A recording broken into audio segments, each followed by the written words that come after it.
안녕하세요. 지방직 공무원 한국사 아카데미 강의를 지금부터 시작하도록 하겠습니다. 저는 이 강의를 맡게 된 이유래 선생님이라고 합니다. 일단 제가 이 강의를 먼저 찍게 된 이유에 대해서 간략하게 설명을 하면요. 여러분들 모든 국가고시, 즉 모든 여러분들이 준비하는 임용고시, 지방직 공무원, 그리고 그 이외의 국가고시는 기출이 가장 베이직입니다. 수능 같은 경우에는 교수님들이 들어가서 굉장히 장기간 동안 문제를 출제하는 그러한 고난의 시간을 겪지만 사실 지방직 공무원뿐만 아니라 임용고시와 같은 이러한 국가고시는요. 대부분은 기출을 기반으로 해서 기출 주제의 앞뒤를 출제하거나 또는 이 기출을 살짝 변형해서 다른 부분에 초점을 맞춰서 출제하기 때문에 기출만 잘 파도 여러분들 충분하게 대비할 수 있다라고 생각합니다. 그리고 또 제가 이 강의를 찍게 된 두 번째 이유는요. 작년, 즉 2022년 하계 동계 공무원 아카데미 강의를 제가 출강을 간 적이 있었는데요. 강의에서 아이들에게 기출 분석을 해주는데 살짝 모자란 부분이 있었다라고 좀 생각을 해서 이 학생들이 혹시라도 이 강의를 보고 조금 준비할 수 있도록 하기 위해서 찍고 있는 강의입니다. 일단 내용을 먼저 이야기하자면요. 말 그대로 2022년부터 2017년까지 지방직 한국사 공무원 기출 분석을 하고자 합니다. 대상은요, 여러분들 중에 혹시 기출 분석을 경험하고 싶거나 또는 지역 인재로 발탁이 되었거나 또는 지방직 공무원 고시생, 특히 9급을 대상으로 한다라고 생각하면 되고요. 사실상 제 영상 같은 경우에는 어느 정도 한국사에 대한 연대기적 사실에 대한 지식이 있는 학생에게 굉장히 적합할 것으로 보입니다. 그렇기 때문에 여러분들 중에서 혹시라도 내가 조금 기본기가 모자라다라고 하면요. 최태성 선생님의 강의를 먼저 듣고 와가지고 아니면 다른 선생님의 강의라도 조금씩 자신의 기본기를 쌓아서 이 강의를 만약에 듣는다라고 하면 조금 더 도움이 될 것 같다라는 생각이 듭니다. 그러면 오늘 짤막하게 어떠한 내용을 같이 다룰 거냐면요. 일단은 기출 분석의 맛보기를 하려고 해요. 그래서 여러분들이 혹시라도 제가 지금 이렇게 찍는 강의를 다 보지 않는다고 하더라도 이렇게 맛보기 기출 분석으로 기출 분석은 이렇게 하는 거구나 라고 생각을 하고 이것을 여러분들이 똑같이 적용해서 한다거나 아니면 이 부분에서 여러분들의 스타일대로 변형을 해서 이용을 한다라고 하면 굉장히 도움이 될 것이라고 저는 99% 확신합니다. 1%는 여러분들에게 맡기는 걸로 하고요. 일단 첫 번째 맛보기 문제 분석을 시작하도록 하겠습니다. 일단 문제는요. 2022년에 기출되었던 바로 한국사 9급 지방직 공무원 문제입니다. 일단 문제를 먼저 분석을 해야 할 것 같습니다. 자, 이 문제를 여러분들이 잘 살펴보면요. 일단 지금 다음 사건이 있었던 시기에 이 신라 국왕에 대한 설명으로 옳은 것이라고 나왔어요. 자, 보통 공무원 한국사 기출 문제는 사실 확인 문제가 굉장히 많습니다. 그래서 우리가 첫 번째 확인해야 될 건 이거는 사실 확인 문제구나. 사실 확인 문제 중에서도 바로 왕의 업적을 우리는 확인하고자 합니다. 그러면 이제 여러분들이 파악해야 할 건 뭐냐면 그러면 여기에 이 국왕이 누군지 알아야겠죠. 이 국왕은 아래 나와 있는 제시문을 통해서 파악해 보도록 할게요. 이찬 이사부가 블라블라 하고 저기 우산국이라는 키워드가 나왔습니다. 그리고 그 아래 하단부를 다 읽어도 우산국이 계속적으로 나오고 있고요. 결국 여기 이 제시문에선 우산국을 정복했다라는 것이 바로 제시된 힌트입니다. 그러면 여러분들은 이 힌트를 통해서 어떤 걸 알 수 있냐?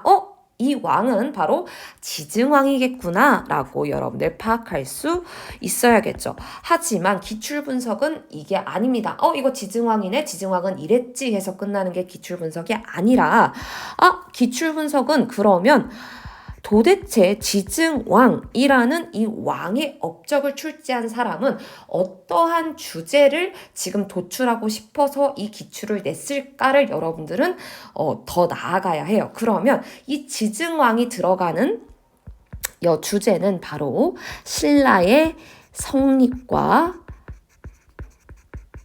발전이라는 주제에서 특히 발전에 해당하는 왕이라고 생각할 수 있겠습니다.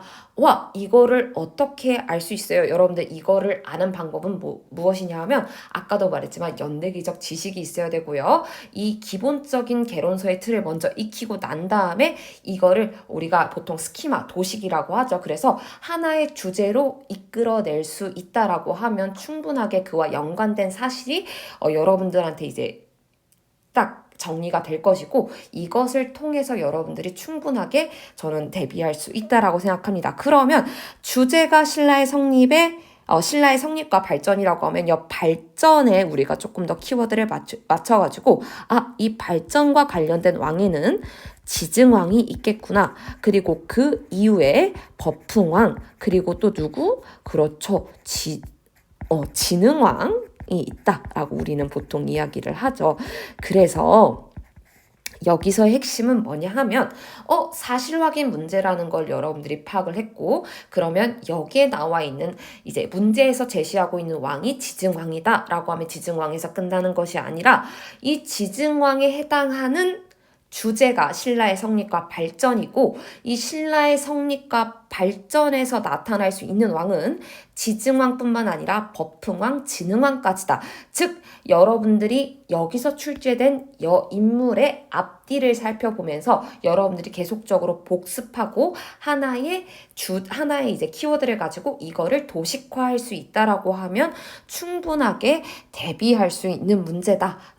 대비할 수 있는 시험이다라고 저는 생각합니다. 그래서 비싼 강의 듣지 않더라도 여러분들이 기출 분석 하나만 제대로 한다라고 하면 그 어떠한 자격증 시험도 그 어떠한 여러분들 국가고시도 저는 충분하게 대비할 수 있다라고 생각합니다. 자, 그러면 우리가 지증왕이라고 했으니까 이 지증왕의 업적에 대해서 간단하게 한번 이야기해보죠. 여러분들이 지증왕이라는 키워드를 생각할 때 어떠한 이제 업적이 좀 떠오르나요? 그렇죠. 여기에 나와 있는 제시문에 나와 있는 우상국 정복도 나타날 수 있고요. 그리고 주군현의 설치, 신라라는 칭호를 사용하고 왕의 칭호를 사용했다라는 거. 그 이외에도 상업적인 부분에서 동시전의 설치 굉장히 중요한 부분입니다. 왜냐하면 이 동시 설치는요. 이제까지 한국사 공무원 기출문제의 선지로도 굉장히 많이 나오고요. 특히 이 동시와 함께 우리가 비교할 수 있는 게 바로 효소왕의 서시남시인데요. 이 효소왕의 서시남시도 굉장히 기출선지로 자주 나타나는 부분입니다. 자, 법흥왕도 봐보도록 할게요. 이 법흥왕이라고 하면요, 여러분들 율령, 불교 당연하게 세트로 나와야 되고요. 상대증 설치 그리고 근관가야, 정복과 같은 것들이 있습니다. 하지만 법흥왕에서 제가 가장 강조하고 싶은 건 바로 건원이라는 연호 사용입니다. 연호 사용이 왜 중요해요? 라고 생각할 수 있겠지만 이 연호 사용은요. 이제 이 신라라는 국가가 독자적인 국가다라는 거를 보여주는 하나의 이제 왕의 업적으로도 볼 수 있겠지만 가장 중요한 건 이 권원이라는 키워드를 통해서 여러분들이 법흥왕이라는 걸 추론하고 이 법흥왕의 업적을 충분하게 기출로 낼 수 있기 때문에 그러니까 시험으로 출제할 수 있기 때문이에요. 그리고 특히 권원이라는 게 선지로도 많이 출제됐기 때문에 이번에는 제시문으로서 제시되어서 이 왕이 어떤 왕이야 그리고 권원이라는 쓴 왕이 어떤 업적을 했어 라고도 반대로 우리가 반대로도 출제를 예상해 볼 수 있을 것 같습니다. 자, 진흥왕 봐보도록 할게요. 진흥왕 같은 경우에는 영토 확장이 가장 기본이 되는 왕입니다. 그렇기 때문에 한강 유역 차지라고 해서 관산성 전투 여러분들 같이 세트로 알아둬야 되고요. 그리고 법흥왕이 금강가야라고 하면 진흥왕은 대가야 정복이 바로 키워드죠. 그래서 이 부분 체크할게요. 그리고 진흥왕은 이제까지 이제 법흥왕은 권원이라는 이러한 연호가 잘 나왔는데 진흥왕은 아직까지는 연호로서 출제된 적은 없어요. 하지만 여러분들은 이렇게 시험을 준비하는 사람이기 때문에 나오지 않은 부분도 조금 체크를 하자면 진흥왕의 연호는 개구 그리고 대창 그리고 홍제 이 순으로 나갑니다. 그래서 혹시 개국, 대창, 홍제라는 이러한 연호의 키워드가 나왔다라고 하면 이거는 진흥왕이구나 라고도 여러분들 예상할 수 있어야 돼요. 이런 것까지 알아야 돼요? 라고 할 수 있겠지만 이런 것까지 알아두면 베스트죠. 왜냐하면 법흥왕에서 건월이 나왔다라고 하면 다른 왕에서도 충분히 연호로 나올 수 있기 때문에 이렇게 보통 시험은 대비하는 거다라고 생각하면 될 것 같습니다. 자, 그러면 우리가 아까 사실 확인했고 주제 확인했다라고 하면 여러분들 마지막으로 선지 확인까지 나아가야겠죠. 자, 선지 확인해 보도록 하겠습니다. 자, 첫 번째 선지 보면요. 독서 상품과를 실시하였다. 이거는 바로 원성왕입니다. 원성왕이면 우리가 보통 신라, 하대, 왕이죠. 그래서 이거 1번 선지가 원성왕이네 라고 해서 끝날 게 아니라 이 원성왕은 신라 하대에서 나타났던 왕이네. 신라 하대의 통치는 어떠한 특징을 갖고 있었지까지 나아가는 게 기출 분석입니다. 국호를 신라로 확정하였다. 이게 정답이겠죠. 자, 세 번째, 관료전을 지급하고 노급을 폐지하였다. 이거는 네, 아주 잘했어요. 여러분들이 저는 굉장히 또렷한 목소리로 이거를 신문왕이다 라고 이야기했을 것이라고 저는 예상합니다. 자, 그럼 신문왕이라고 하면 여러분들은 어떠한 키워드를 또 도출할 수 있을까요? 그렇죠. 굉장히 그 당시 통일신라 시기 때 왕권의 어떻게 보면 황립기에서 절정기, 그 황립기에서 절정기로 나아가는 굉장히 중요한 왕의 위치에 있다라고 생각합니다. 그래서 김음돌의 난을 진압했다든지 국학을 설치하고 구주 오소경 또는 구서당 10정을 설치하고 관료전 지급과 노급 폐지까지 나갔다라고 우리는 보통 이렇게 이야기를 하죠. 자, 마지막 선지입니다. 보통 공무원 시험은 선지가 5개가 아니라 4개입니다. 그렇기 때문에 네 번째 선지를 마지막으로 보면요. 장문유를 보내서 당의 둥주를 공격하였다. 이거는 바로 발해의 무왕의 내용입니다. 자, 이 발해 무왕 같은 경우는요. 발해 팽창에 굉장히 큰 업적을 세운 왕으로서요. 그 당시 장문유라는 사람을 보내서 당의 둥주를 선제 공격했다라는 특징을 갖고 있습니다. 그리고 또 여기서 우리가 하나 더 체크를 하자면 발해 무왕이 썼던 연호는 바로 인안이라는 연호입니다. 그러면 혹시라도 제시문에 또는 선지에 인안이라는 연호가 나왔다라고 하면 이거는 여러분들이 단박에 이거는 바로 무왕이구나 라고 캐치할 수 있어야겠죠. 그리고 여기서 조금만 더 나아간다라고 하면 발해 무왕이 나왔네. 그러면 발해 무왕을 기점으로 해서 발해 무왕의 전왕과 이제 그 앞에 오는 왕은 어떤 왕이 있지라고 해서 그 주제의 앞뒤를 살펴보면서 복습하는 것도 굉장히 여러분들이 시험 준비하는데 많은 도움이 될 거라고 생각합니다. 자, 이제 우리 마지막 예상 문제. 어떻게 예상해 볼 수 있을까? 어떠한 주제 또는 어떻게 이 문제가 변형돼서 나와볼 수 있을까라고 생각을 하면요. 예상 주제는 아까 이야기했던 것처럼 선지에서 나왔던 것, 발해의 어떻게 보면 제도적 정비나 아니면 신라 하대의 정치적 특징 또는 아까 말했던 신라 성립의 발전 중에서 그 발전의 법흥왕, 진흥왕이 우리가 예상 주제로서 또는 예상 키워드로서 우리가 한번 생각해 볼 수 있는 부분이고요. 또한 저는 제시문을 통해서 조금 더 같이 이야기를 해보려고 합니다. 우리 아까 금방 읽었던 제시문에 우산국이라는 키워드에 제가 이렇게 블랭크를 쳐볼게요. 여기 하나 더, 블랭크를 친 다음에, 여기다가 이렇게 나오는 거죠. 다음 시기에, 다음 시기라고 하는 게 아니라 신라 지증왕에 대한 설명이다. 다음 제시문은 신라 지증왕에 대한 설명이다. 네모 기역칸에 들어갈 지역으로 옳은 것은 이렇게 우리가 변형에서도 충분히 나올 수 있다라고 생각합니다. 왜냐하면요, 제가 이러한 기출 분석을 위해서 조금 더 이 문제를 풀다 보면 이렇게 지역과 관련된 문제도 굉장히 자주 출제되거든요. 뭐 금관경, 예를 들면 서원경, 이러한 지역이 지금 현재 지역에 어떠한 위치에 있는 것이냐 이렇게 물어보기도 하고요. 그러니까 여러분들 충분하게 나올 수 있는 문제라고 생각합니다. 자, 그래서 만약에 이렇게 블랭크를 친다라고 하면 이 기억에 들어갈 이제 여러분들이 그 지역을 알아낼 수도 있어야 되는 거죠. 그래서 보통 이렇게 예상 문제를 우리가 생각해 볼 수도 있을 것 같습니다. 사실 예상 문제는요, 여러분들도 충분하게 해볼 수 있는 부분이기 때문에 내가 만약에 출제자라면 나는 어떠한 문제를 출제할 수 있을까? 이런 생각들을 계속적으로 이제 하면서 여러분들이 이 문제를 접근한다라고 하면 충분하게 좋은 결과 얻을 수 있을 것이라고 생각합니다.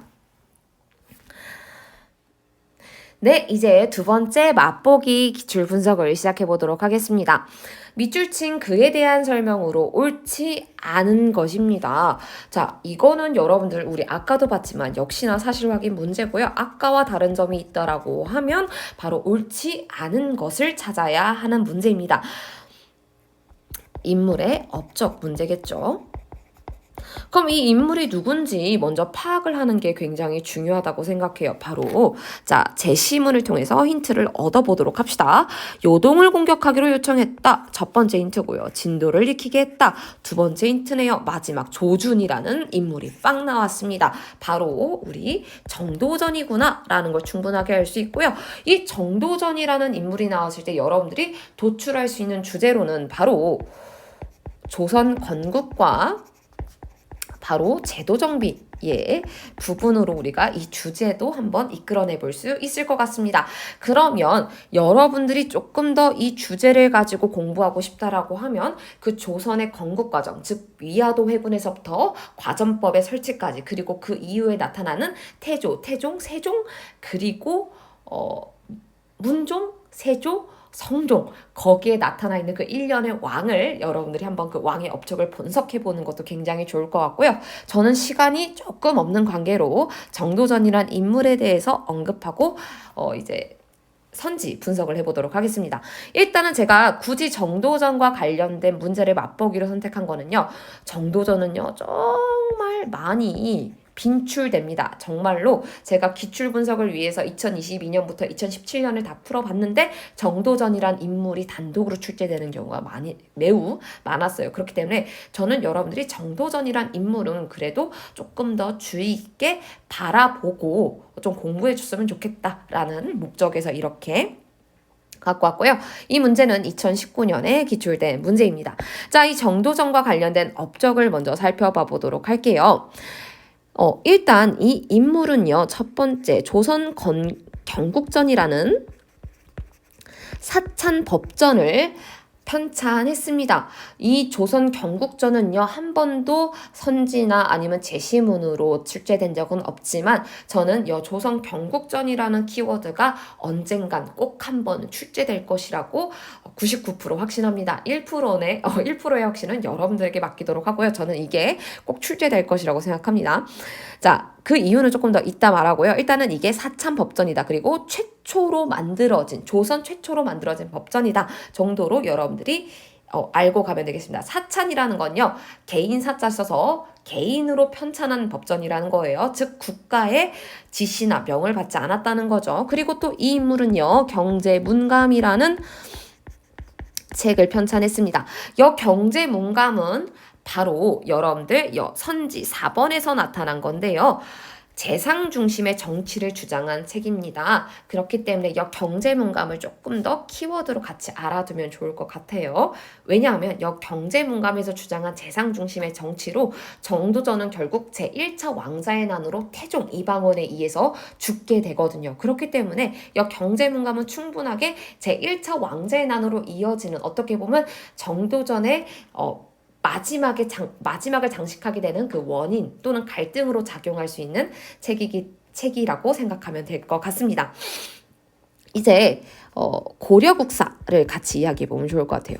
이 정도전은요, 고려국사를 편찬했습니다. 조선의 기틀을 만든 인물이 왜 하필 고려의 역사를 고려를 너무 좋아하나? 이건 아니고요. 대부분은 다 그렇게 어떠한 한 왕조가 멸망하고 새로운 왕조를 창업을 하면요. 보통 그 전 왕조에 대해 그 치적을 평가를 하고 그 전 왕조가 이랬기 때문에 우리가 지금 이러한 나라를 세워서 이렇게 정치를 하는 거야 라는 정당성을 부여하기 위한 목적으로 역사서를 편찬합니다. 그래서 현대 정치에서도 충분하게 우리가 바라볼 수 있는 부분이라고 생각해요.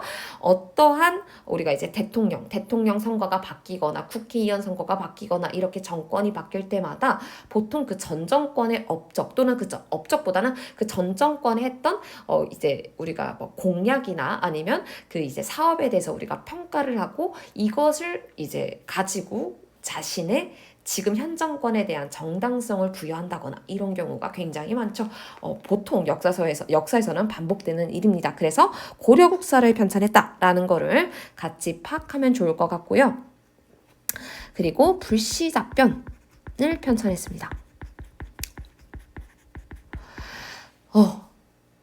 여러분, 조선이라는 국가가 어떠한 사상을 기반으로 한 국가입니까? 아주 잘했어요. 여러분들은 분명하게 큰 소리로 성리학이요, 유교요 라고 그랬을 거예요. 맞습니다. 바로 성리학의 국가, 유교의 국가인데요.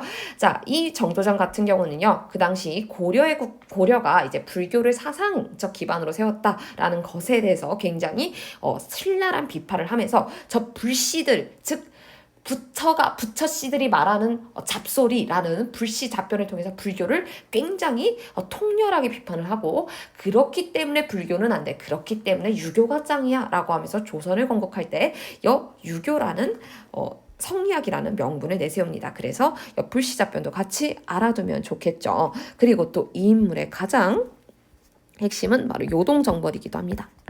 자, 이거는 여러분들 제시문에 나왔으니까 충분하게 파악했을 거라고 생각하고요. 이 요동정벌에 나오는 여진도라는 책을 여러분들이 조금 더 봐줬으면 좋겠어요.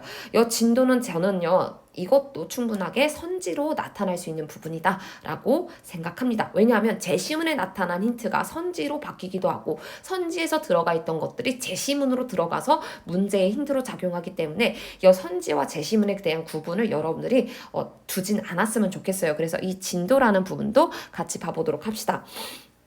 이 진도는요, 이제 정도전이 우리가 요동 정벌을 하기 위해서는 진도라는 것들을 통해서 군사적 훈련을 해야 해요 라고 이렇게 주장한 부분인데요. 사실 이 진도라는 진법을 통해서 군사 집중을 유도했다라고 보통 생각합니다.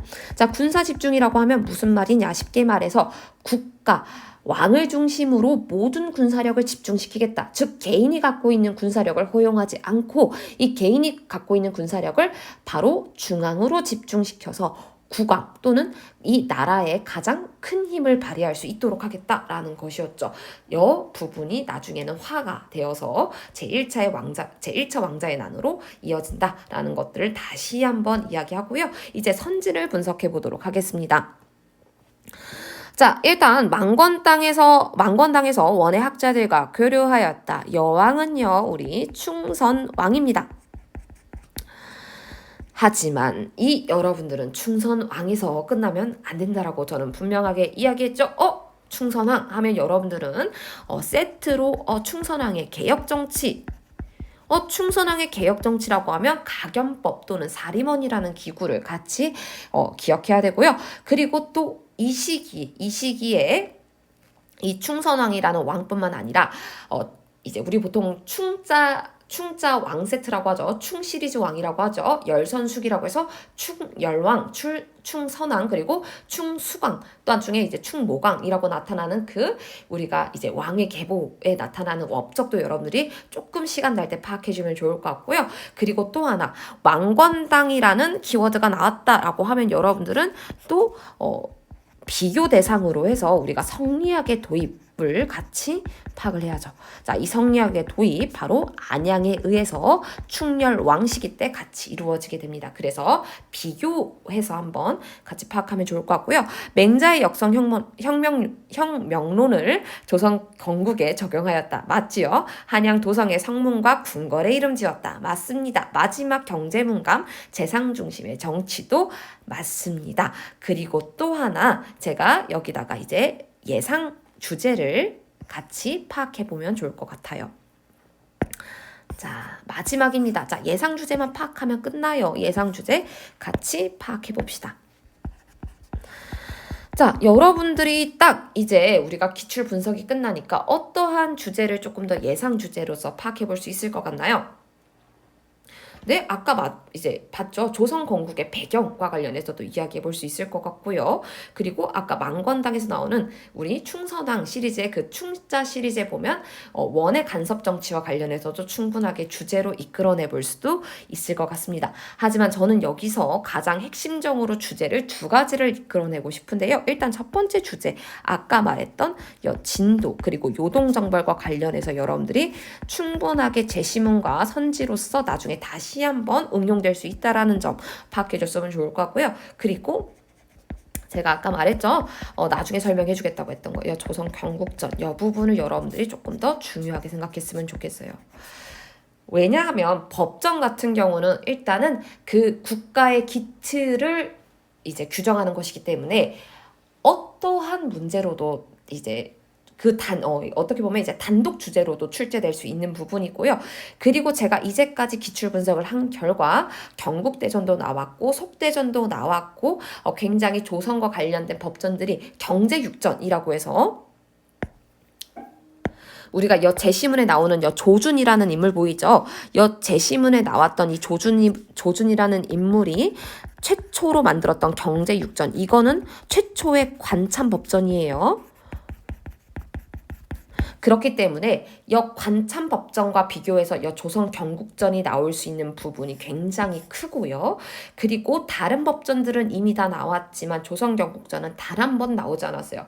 이 조선 경국전이 갖는 중요성이 작지 않음에도 불구하고 여전히 나오지 않았다는 부분이 저는 충분하게 예상 기출 문제로 나올 수 있다고 생각합니다. 특히 조준이 만들었던 경제육전, 같은 시기에 활동했던 조준이 만들었던 경제육전이 지금 선지로 출제가 되었다. 제시문으로 제시가 되었다. 근데 조선 경국전은 나오지 않았다. 네. 제가 생각할 때는 조금 오버한다면 100%입니다. 언젠간 나올 거예요. 네, 그렇기 때문에 여러분들 이 부분 한번 파악하면 좋을 것 같아요. 네, 여러분 이제 마음가짐 이야기하고 마무리하려고 하는데요. 마음가짐 먼저 이야기하기 전에 여러분들에게 잠깐 언급하고 갈 게 있습니다. 아까 이야기했던 조선 경국전의 경우 정도전이 쓴 사참법전으로서요. 이후에 조준이 태조 이성계의 명을 받아서 쓰여진 관참법전이었던 경제육전이 쓰여지는데 영향을 주었다라고 보통 우리가 이렇게 이야기할 수 있고요. 제가 아까 경제육전은 조선 최초의 최초의 관참법전이라고 하는데 조선 최초의 관참법전입니다. 꼭 이 부분 여러분들 잊지 않았으면 좋겠습니다. 이제 마음가짐입니다. 제가 이 마음가짐과 관련해서 이야기하고 싶은 이유는 무엇이냐 하면요. 아마 저는 이제 사실상 여러분들한테 이러한 이제 임용고시를 공무원 시험을 합격하려면 이렇게 해야 돼요 라고 말할 수 있는 역량이 되는 사람이 전혀 아닙니다. 그럼에도 불구하고 저도 굉장히 많은 시험을 보고 또 많이 고배를 맛본 사람으로서 혹시라도 여러분들에게 힘이 되지 않을까 해서 하는 이제 어떻게 보면 노파심이라고 하죠. 노파심에서 하는 말이라고 생각해 주시면 정말 감사할 것 같고요. 제가 생각할 때 공무원 시험이든 아니면 자격증이든 여러분들이 필요한 모든 시험에서 가장 필요한 믿음은 바로 나에 대한 믿음이라고 생각합니다. 이 나에 대한 믿음은 세상을 살아가는 데 있어서도 정말 중요한 믿음인 것 같은 정말 중요한 역량이자 내 삶을 이끌어갈 수 있는 힘인 것 같은데요. 여러분들이 이 시험을 준비하는 기간 동안 나에 대한 믿음을 잃지 않고 주위를 바라보기 전에 그리고 나에게 집중하는 힘을 오롯하게 기르면서 여러분들이 꿋꿋하고 그리고 인내를 가지며 이 기간을 잘 이겨내리라고 저는 믿고 있고 그리고 여러분들이 그렇게 할 수 있을 것이라고 저는 생각하고 있습니다. 나에 대한 믿음 정말 중요합니다. 여러분들이 이 시험을 준비하는 과정에서 여러분들에 대한 믿음을 잃지 않고 그리고 그것을 배워가는 과정으로서 삼는다라고 하면 여러분들 인생에 있어서도 정말 큰 하나의 값진 경험이 되지 않을까 싶습니다. 자, 그러면 오늘 이제 오리엔테이션 겸해서 맛보기 분석, 기출 분석과 마음가짐 영상은 오늘 여기서 마무리하도록 하고요. 여러분들에게 행운과 그리고 행복 그리고 건강이 가득하기를 바라겠습니다. 저는 2022년 기출 분석 문제로 다시 돌아오도록 하겠습니다. 그럼 여러분들 안녕.